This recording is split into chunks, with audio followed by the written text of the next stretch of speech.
Hello everyone. आज हम इससे पहले की क्लास में हमने जो भी किया था उसके आगे का आज हम इस क्लास में करेंगे। उसमें मैंने आपको पार्लियामेंट के बारे में बताया था कि पार्लियामेंट कैसे वर्क करती है, कैसे क्या काम करती है। तो अब हम पार्लियामेंट के दो हाउसेस के बारे में बात करेंगे कि इनका क्या मेन रोल है पार्लियामेंट के अंदर में। ओके, चलिए स्टार्ट करते हैं हम। To houses of parliament. Parliament के पास कितने हाउस हैं? दो हाउस हैं। कौन कौन से? पार्लियामेंट है डिवाइडेड इनटू टू पार्ट्स। कितने पार्ट में डिवाइड है पार्लियामेंट? दो पार्ट में डिवाइड है। फर्स्ट है जिसको हम चैम्बर भी बोलते हैं और हाउस भी बोलते हैं। जो पार्लियामेंट के टू हाउस है इनको हम पार्लियामेंट के टू चैम्बर्स भी बोल सकते हैं और दोनों हाउस भी बोल सकते हैं। फर्स्ट है हमारा लोकसभा और सेकंड है हमारा राज्यसभा, और एक और है जिसको प्रेसिडेंट बोलते हैं। बट पहले हम इन दोनों को पढ़ेंगे। हाउसेस तो यही दो हैं, लोकसभा और राज्यसभा, बट पार्लियामेंट इन तीनों को मिलाने के बाद बनती है। Okay, Lok Sabha house of the people. Lok Sabha को किसका हाउस बोला जाता है? हाउस ऑफ द पीपल, मतलब लोगों का घर एक तरीके से। तो कैसे ये हाउस ऑफ द पीपल है इसको भी हम समझेंगे अभी। इसको लोअर चैम्बर भी बोला जाता है, लोअर चैम्बर भी, ठीक है। It is usually directly elected by the people and exercise the real power on behalf of the people.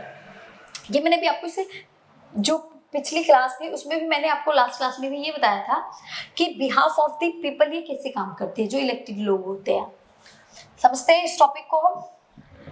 Lok Sabha, Lok Sabha मतलब लोगों की सभा।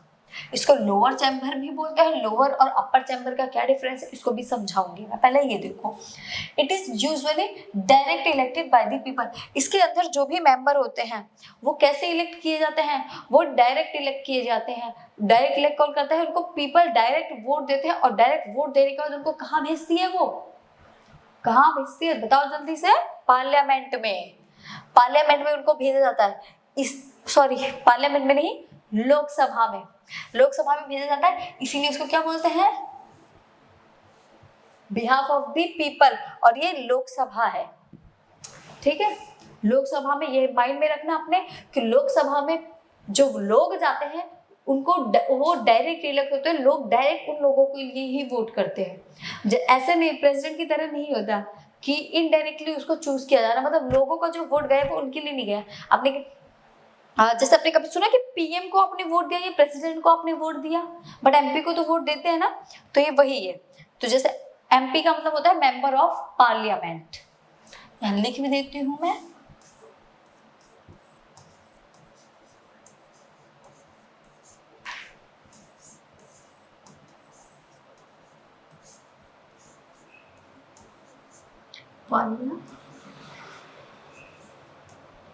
Member of parliament, MP. तो इनको हम वोट देते हैं। ये इनको वोट देने का हम ये लोग कहाँ जाते हैं? लोकसभा में जाते हैं। इसीलिए इसको हाउस ऑफ द पीपल बोला जाता है, क्योंकि लोग इनके लिए कैसे वोट करते हैं? डायरेक्टली वोट करते हैं। द टोटल नंबर, अब इसमें हम देखते हैं इसके टोटल जो नंबर होते हैं, कितने लोकसभा के कितने मेंबर होते हैं। The total number of elected members, जो इलेक्टेड मेंबर्स होते हैं लोकसभा के कितने होते हैं? टोटल है आपके 545 होते हैं, जिसमें जो दो हमारे होते हैं उसको नॉमिनेट कौन करता है? उसको नॉमिनेट हमारा प्रेसिडेंट करता है।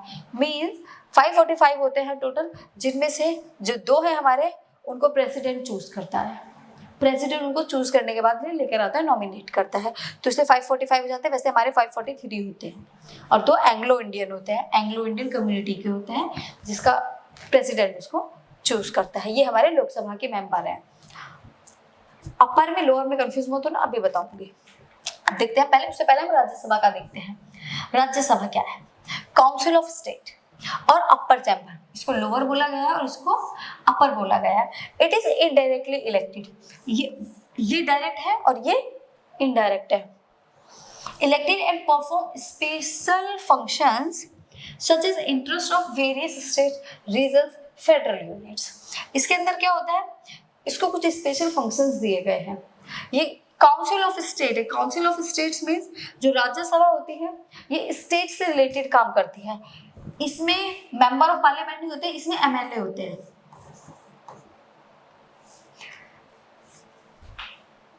तो एमएलए चूज करने के बाद में पीएम बनाते हैं, सीएम बनाते हैं, ठीक है, पीएम बनाते हैं, सीएम बनाते हैं। तो हमने कभी इन लोगों को तो वोट दिया ही नहीं है, तो इनके इलेक्शन कैसे हो गए?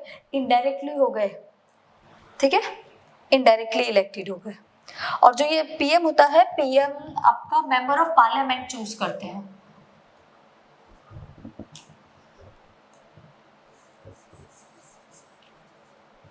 सीएम आपके इससे चूज किए जाते हैं, बट जो पीएम होता है उसको मेंबर ऑफ पार्लियामेंट चूज करते हैं, सीएम को आपको एमएलए चूज करते हैं।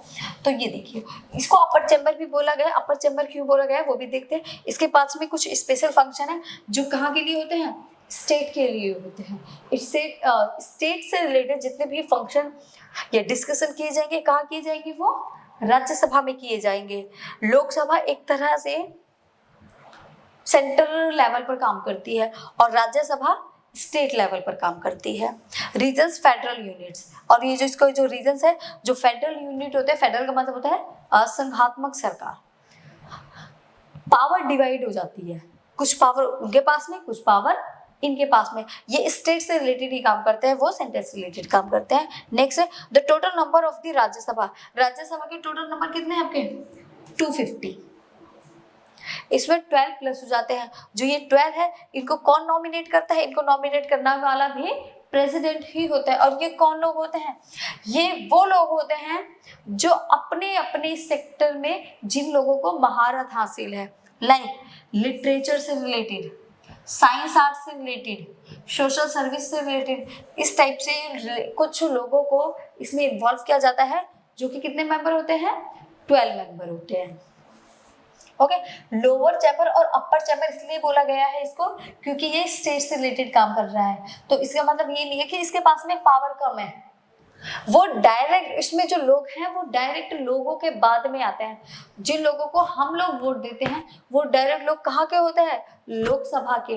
लोकसभा डायरेक्टली लोगों से कनेक्टेड है, इसलिए उसको लोअर चैम्बर बोला गया है। ये अपर चैम्बर इसलिए है क्योंकि इसमें जो वोटिंग होती है वो डायरेक्ट नहीं होती, इनडायरेक्ट होती है। राज्यसभा डायरेक्टली लोगों से कनेक्टेड नहीं है। इसमें लोग जो वोट डालते हैं, जिनको पीपल्स जिनको वोट डालते हैं, वो डायरेक्ट राज्यसभा में नहीं जाते, इसलिए इसको क्या बोला गया है? अपर चैम्बर बोला गया है। ठीक है, अब देखते हैं प्रेसिडेंट का इसमें क्या रोल है। President of India is a part of parliament.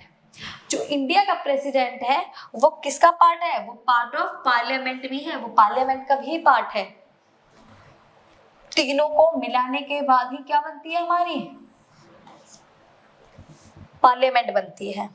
She is not a member of either house. ये किसी हाउस का मेंबर नहीं होता। That is why all laws made in the house comes into force only after they receive the assent of the president. ये किसी भी house का member नहीं है, इसीलिए जो भी लॉ बनते हैं, जितने भी लॉ बनते हैं, उन लॉ को बनाने के बाद में प्रेसिडेंट का एग्री होना जरूरी है। सारे लॉ लोकसभा और राज्यसभा में डिस्कस होने के बाद में कहाँ जाते हैं? प्रेसिडेंट के पास में जाते हैं। अगर प्रेसिडेंट उस लॉ को मान लेता है कि हाँ ये सही है, उस पर सिग्नेचर कर देता है, तभी जाकर वो लॉ एग्जीक्यूट होने के लिए जाता है या फिर इम्प्लीमेंट के लिए जाता है। Okay, got it. चलिए हम लोकसभा और राज्यसभा के बारे में कुछ और डिटेल्स समझेंगे। और मेन बात, लोकसभा और राज्यसभा पे आपका डायरेक्ट क्वेश्चन आ सकता है, इसमें डिफरेंसेस भी पूछे जा सकते हैं। इसके लिए नीड का भी क्वेश्चन आ सकता है, हमारे पास में है। इसके बाद में हम कंपैरिजन पढ़ेंगे और नीड्स को भी पढ़ेंगे, तो उस पर डायरेक्ट क्वेश्चन आ सकता है आपका लोकसभा और राज्यसभा। तो उसको एक बार फोकस करके पढ़ लेना। लोकसभा एंड राज्यसभा। लोकसभा में कितने मेंबर होते हैं? 543 मेंबर होते हैं। 2 मेंबर इसमें ऐड कर देते हैं, टोटल हमारे कितने जाते हैं? 545। ये 2 मेंबर वो होते हैं जिनको प्रेसिडेंट नॉमिनेट करता है। टोटल हमारे पास 545 होते हैं। 543 जिनको लोग इलेक्ट करते हैं, वोट डालते हैं, वो 543 होते हैं। हमारे 543 कॉन्स्टिट्यूंसीज होती हैं, एक कॉन्स्टिट्यूंसी से एक चूज होकर आता है, ठीक है। तो टोटल हमारे पास में कितनी कॉन्स्टिट्यूंसीज है? 543 कॉन्स्टिट्यूंसीज है, और 2 को तो कौन इलेक्ट कर रहा है? President. Total number of members ये है। और वहीं अगर राज्यसभा के हम मेंबर देखें तो टोटल होते हैं 245, जिस वो एमएलए होते हैं, और जो 12 मेंबर है उनको कौन चूज करता है? उनको प्रेसिडेंट नॉमिनेट करता है, जो 12 मेंबर होते हैं। तो टोटल राज्यसभा के कितने मेंबर्स हो गए? 245। नेक्स्ट देखते हैं, हु इलेक्ट द मेंबर। कौन इलेक्ट करता है? जो लोकसभा के मेंबर होते हैं उनको डायरेक्टली पीपल इलेक्ट करती है, और जो राज्यसभा के मेंबर होते हैं उनको इनडायरेक्टली इलेक्ट करते हैं। कौन इलेक्ट करता है? एमएलए इलेक्ट करते हैं। What is the length of term in a year? Lok Sabha कितने साल की होती है और राज्यसभा कितने साल की होती है? लोकसभा आपकी 5 ईयर की होती है, 5 साल की होती है। वहीं अगर राज्यसभा देखें तो ये 6 ईयर की होती है। Can the house B dissolve और इज इट परमानेंट? इन दोनों हाउस में, लोकसभा और राज्यसभा में, कौन सी ऐसी हाउस है जो डिसॉल्व हो जाती है, और ऐसी कौन सी हाउस है जो परमानेंट रहती है? क्या दोनों house both are the dissolved and both are the permanent? चलिए देखते हैं। It is dissolve after every 5 year. Lok Sabha जो है उसमें हर 5 साल बाद इलेक्शन होते हैं, और वो हर 5 साल बाद डिसॉल्व हो जाती है। मतलब 5 साल बाद जो लोग चूज होकर आएंगे वो हट जाएंगे, नए इलेक्शन होंगे तो नए लोग चूज होकर आएंगे। बट ऐसा राज्यसभा में नहीं होता। राज्यसभा एक ऐसी अथॉरिटी है जो परमानेंट अथॉरिटी है। वहाँ कभी इलेक्शन मीन्स कि जो ये आपकी राज्यसभा है, ये कभी ऐसा नहीं होता कि ये डिसॉल्व हो जाएगी। इसमें एक बार में सारे मेंबर्स हट जाते हैं 5 साल बाद, पर परमानेंट में ऐसा नहीं होता। राज्यसभा में क्या होता है? हर 2 साल पर वहां पर इलेक्शन होते हैं, और कितने लोगों में? 1/3 में। 1/3 जो पीपल होते हैं उनको, जिनका 6 साल का जो काम था या फिर 6 साल का जो एक डेटा था वो कंप्लीट हो जाता है। जो 2/3 बचे वो रह जाते हैं और 1/3 निकल जाते हैं। 1/3 के हर 2 ईयर पर इलेक्शन होते हैं, हर 2 साल बाद इलेक्शन होते हैं, और 1/3 के करीब नए मेंबर आते हैं। तो जिसका 6 साल कंप्लीट होता जाता है, हर 2 साल बाद वो निकलते जाते हैं 1/3 के करीब, और 2/3 रह जाते हैं। 1/3 कैसे होते हैं? जो नए आते हैं। इसीलिए राज्यसभा को परमानेंट बोला जाता है और लोकसभा को डिसॉल्व, क्योंकि वो डिसॉल्व हो जाती है। ओके, नेक्स्ट है हमारा, ये भी बहुत ज्यादा इंपॉर्टेंट टॉपिक है आपके एग्जाम के पर्पज से, तो इसको भी देख लेना। Lok Sabha versus the Rajya Sabha, comparison of power. दोनों में हमें कंपैरिजन देखना है। Rajya Sabha is called upper chamber and Lok Sabha is called lower chamber. ये मैंने आपको बता दिया लोअर और अपर क्यों बोला जाता है। आगे क्या चीज है उसमें देखते हैं। During joint session the view of Lok Sabha is likely to prevail. Any ordinary law has to be passed by both the houses, but if there is difference between the house, the final decision is taken in a joint session. Owing to the large number, the view of the Lok Sabha is likely to prevail. देखो इसमें क्या है? During joint session,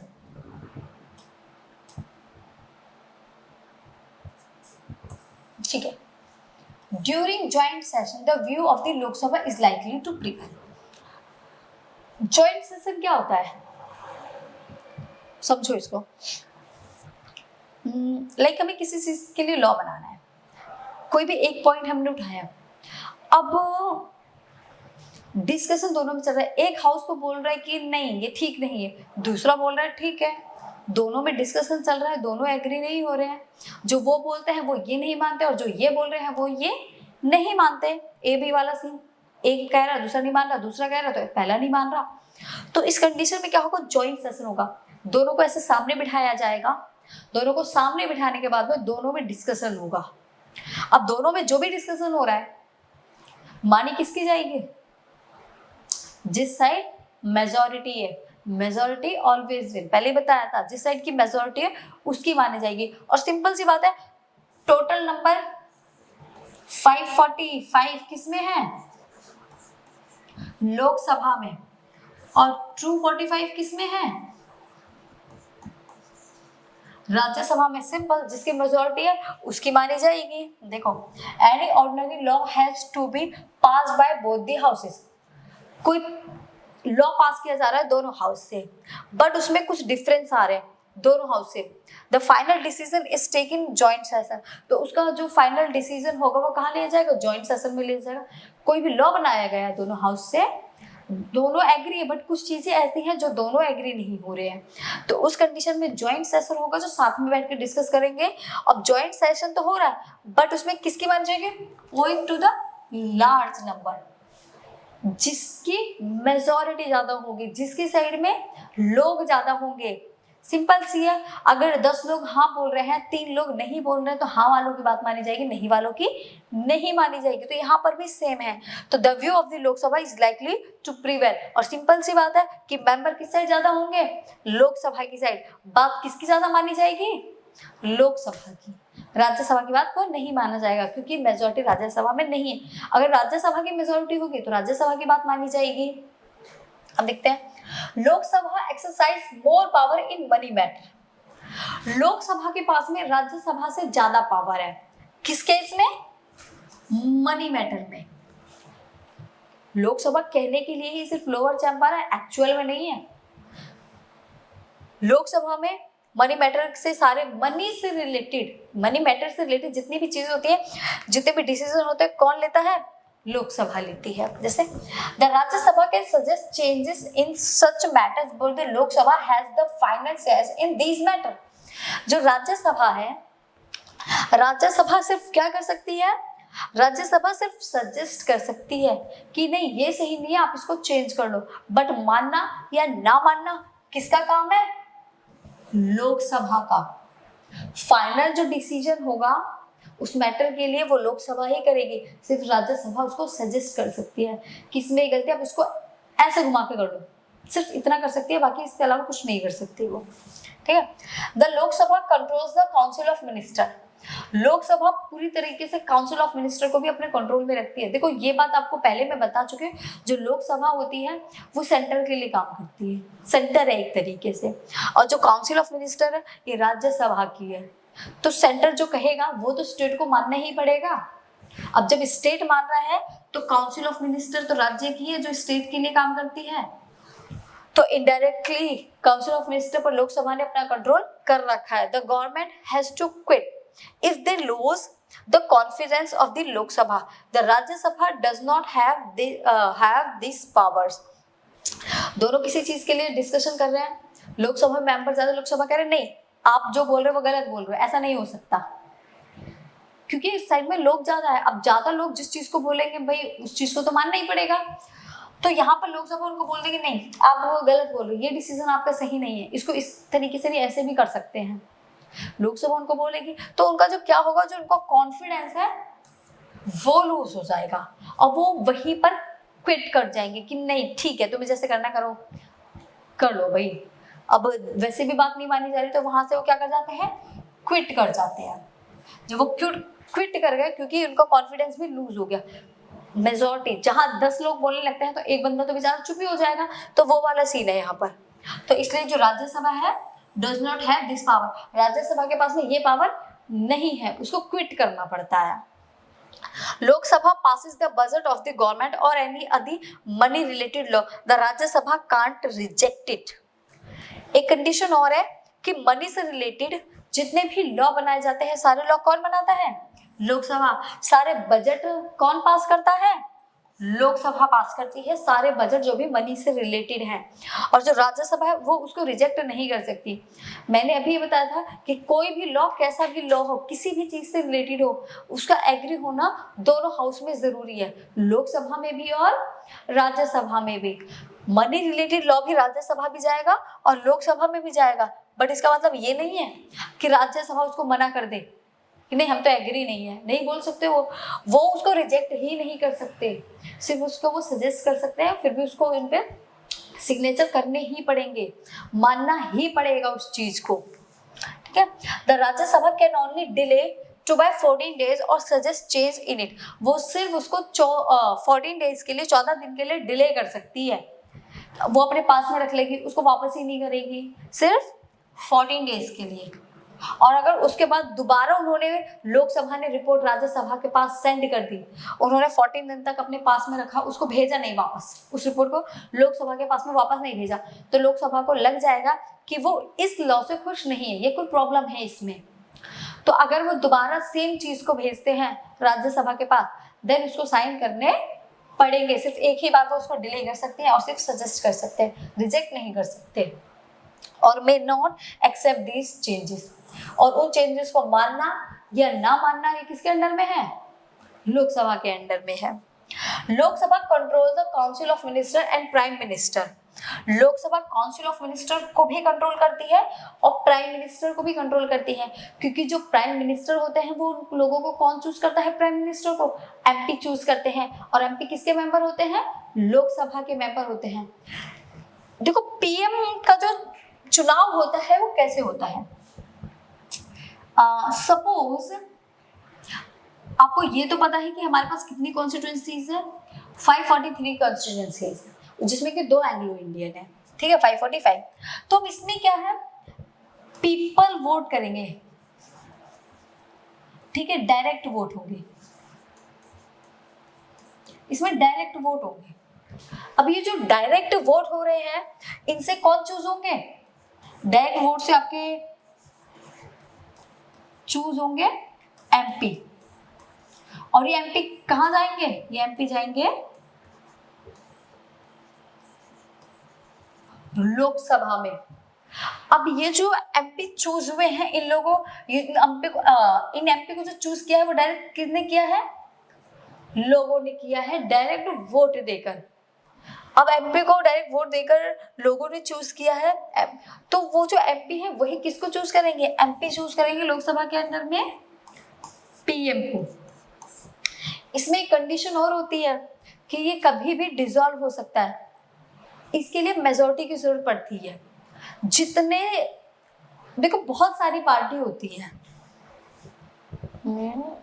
कहाँ समझाऊं, यही देख लो, हमारे पास में बहुत सारी पार्टी होती है, जैसे कुछ आम आदमी है, बीजेपी की पार्टी है, एंड कांग्रेस की पार्टी है, शिवसेना है, बहुत सारी पार्टी हैं।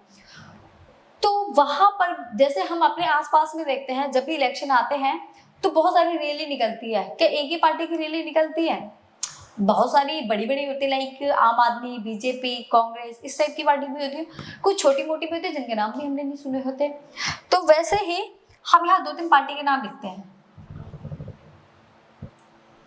ये एक हो गई आम आदमी की, एक हो गई बीजेपी की, एक हो गई कांग्रेस की। तो इसमें अब हर एक का एक एक पर्सन है जिसको क्या बनना है?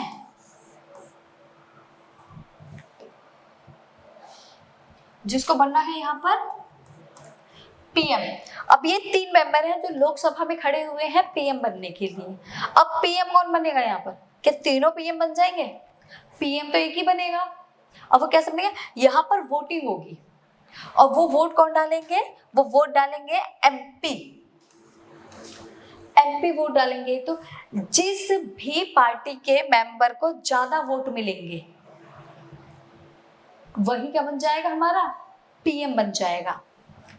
आम आदमी को ज्यादा वोट मिले, आम आदमी का पीएम, बीजेपी को ज्यादा वोट मिले, बीजेपी का पीएम, कांग्रेस को ज्यादा वोट मिले, कांग्रेस का पीएम। तो जिसको जितने ज्यादा वोट मिलेंगे उसका ही क्या बन जाएगा? पीएम बन जाएगा। और कई बार ये भी होता है कि इक्वल वोट भी चले जाते हैं, तो उस कंडीशन में लास्ट में जो हमारा प्रेसिडेंट होता है वो चूज करता है प्राइम मिनिस्टर को।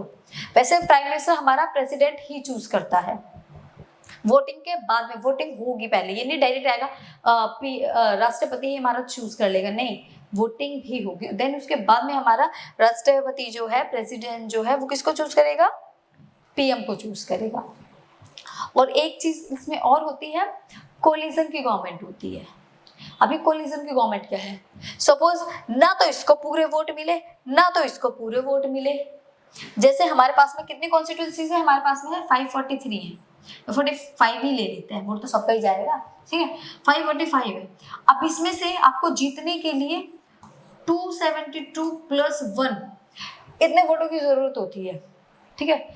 अगर आपके फेवर में इतने हैं, मतलब मेजोरिटी इतनी जाएगी, अगर इतनी की मेजोरिटी है तब तो आप लीडर बनोगे, और उसके बाद में आप लीडर नहीं बनोगे। बट कई बार क्या होता है, कोलिजन की गवर्नमेंट हो जाती है। कोलिजन की गवर्नमेंट में क्या होता है, इन दोनों में से किसी भी एक पर्सन को पूरे वोट नहीं मिले, ना तो इसको मिले ना तो इसको मिले, किसी को भी नहीं मिले। अब उस कंडीशन में क्या होगा, लाइक इसको कुछ हम मान लेते हैं 545 में से इसको मिल गए कुछ 200 के करीब वोट, इसको 200 के करीब में वोट मिल गए, ओके, और इसको मिल गए 250 के करीब में, किसी की भी मेजोरिटी नहीं आई। और अगर किसी की भी मेजोरिटी नहीं आई तो पीएम किसका बनेगा, किसी का भी नहीं मिलेगा। हाँ, एक चीज और हो सकती है, अगर ये दोनों ही मिल जाए तो मेजोरिटी आ गई ना किसी एक बंदे की, तो अगर ये दोनों ही मिल जाएंगे तो इन दोनों में, अगर ये इन दोनों की पार्टी के लोग हैं तो इनमें से किसी भी एक को पीएम बनाने के लायक, इन्होंने बीजेपी का पीएम बना लिया, जिसे फिर प्रेसिडेंट चूज करेगा, वो इन दोनों में से पीएम बन जाएगा। इन दोनों की कोलिजन की गवर्नमेंट हो गई। तो मैं यही बताने की कोशिश कर रही थी आप लोगों को कि दो पार्टी के लोगों ने मिल, ये कोलिजन की गवर्नमेंट होती है, जब किसी एक को प्रॉपर मेजोरिटी नहीं मिलती और दो पार्टी के लोग एक दूसरे के साथ मिलकर गवर्नमेंट बनाते हैं, उसको कोलिजन की गवर्नमेंट बोलते हैं। ऐसा नहीं है कि ये जो कोलिजन की गवर्नमेंट है ये कभी गिरेगी नहीं, गिर सकती है। सपोज 2 साल बाद या 1 साल बाद इनको ये लगता है कि ये पीएम अच्छा नहीं है, इसको हटा देना चाहिए, तो ये थी आपकी बीजेपी की और ये थी आपकी आम आदमी की। इनको लग रहा है आम आदमी का लीडर अच्छा नहीं है, तो क्या करेंगे, अपने जो ये 250 वोट थे ना, इनकी जो सीट्स थी उसको वापस खींच लेंगे कि नहीं भाई हम तो नहीं दे रहे तुम्हें। तो अब इनके पास कितनी बची, 200। सपोज इसका आम आदमी का पीएम था, ये एरो इधर कर दो, ठीक है, ये एरो इधर कर दिया, ये रहा आम आदमी का था। अब 200 बचे, पीएम बनेगा ही नहीं। क्यों, क्योंकि इन्होंने अपने जो एमपी थे, ये एमपी के वोट थे इतने, ये इन्होंने वापस कर लिए। अब 200 बचे, 200 में तो कोई गवर्नमेंट बन ही नहीं सकती। तो जब भी एमपी अपने वोट वापस ले लेंगे तभी जो पीएम की पोस्ट है या उसकी जो सीट थी उससे वो गिर जाएगी। कहते हैं ना गवर्नमेंट, सरकार गिर गई, वो यही होती है, सरकार का गिरना कैसे होता है, इसलिए सरकार गिर जाती है। क्योंकि जो एमपी होते हैं वो अपने वोट वापस लेते हैं, अपनी सीट वापस ले लेते हैं जब भी उनको कभी लगता है कि ये सही नहीं है उस कंडीशन में, ठीक है। अब तो क्लियर है सारी चीजें। अब आगे देखते हैं, Lok Sabha control the council of minister. तो ऐसे ही जो लोकसभा है वो काउंसिल ऑफ मिनिस्टर को कंट्रोल करके रखती है। The prime minister only the person who enjoy the majority support in Lok Sabha can, 2 बार हो गया, कट कर देते हैं, can be appointed as the prime minister.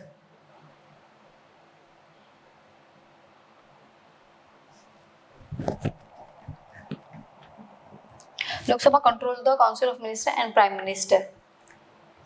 तो ऐसे क्या करते हैं, ऐसे लोकसभा ने देखो अब काउंसिल ऑफ मिनिस्टर पे भी कंट्रोल कर रखा है और किस पे भी कर रखा है, प्राइम मिनिस्टर। तो इसका मतलब ये नहीं कि प्राइम मिनिस्टर अपनी मनमर्जी चला लेगा कभी भी, कि जैसा मेरा मन करे मैं वैसे काम करूंगा, नहीं। अगर पीएम को कभी लगता है कि वो सही नहीं है तो अपनी सीट या अपने वोट वापस लेकर उसकी सरकार को गिरा सकते हैं। तो प्राइम मिनिस्टर अपने आप किसके अकॉर्डिंग काम करेगा, लोकसभा के according. Only the person who enjoys the majority supporting Lok Sabha. तो इसमें वही बात बोली गई है कि मेजॉरिटी जिसकी साइड, लोकसभा में राज भी उसका ही होगा एज द प्राइम मिनिस्टर। जैसे कि प्राइम मिनिस्टर के केस में है, प्राइम मिनिस्टर किसका बनेगा, जिसकी तरफ मेजॉरिटी होगी। विद नो कॉन्फिडेंस और minister including prime minister can be forced to quit. अगर किसी को भी ये लगता है कि जो प्राइम मिनिस्टर है,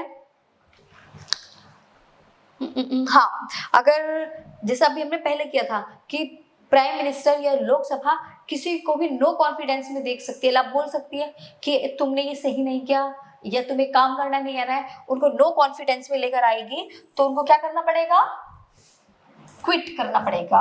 कहाँ गया, ये तो पूरी क्विट हो गया। ठीक है, तो उनको क्या करना पड़ेगा, उनको क्विट करना पड़ जाएगा, जैसा कि पहले किया था उसमें। तो ये सारी चीजें क्लियर है। एमपी कैसे चूज होता है और पीएम कैसे चूज होता है, मैंने आपको सारा बता दिया। तो इसके बाकी के जो टॉपिक है उसको हम आगे की क्लास में करेंगे। तब तक के लिए आप इनको डीपली पढ़ लेना।